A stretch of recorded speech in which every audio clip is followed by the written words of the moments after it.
All right, show me what we were doing here. To allow the T&D rock arms to be put on the cylinder head, Yes, sir. we had to cut down this right here a ½ inch. I went further, I went almost an inch. And then with a 7/8 end mill, you come back. So from the back side of this rail to this line that I have achieved right here is 260. And that's where you put the end mill on there and cut to that slot. That way, it allows the rocker arm to have movement. And the other way is because when you went to pull these on here and push the bar back to bolt it down, the rocker arm hit here and you couldn't put the bar down on the head. You couldn't bolt it on.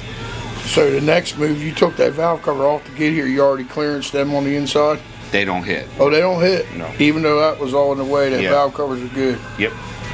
Well, that made one step easier. Time with these little stock casting heads, so I went to a double taper push rod.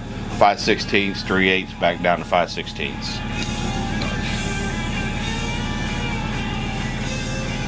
There you go.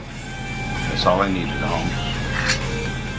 Mr. Callie's, I had to grind here, here, and here for this to accept the double chain and the spacers in here to move the high volume pump out for your LS. So the chain makes the pump have to come out. Correct. The pump comes out and interferes with the cover.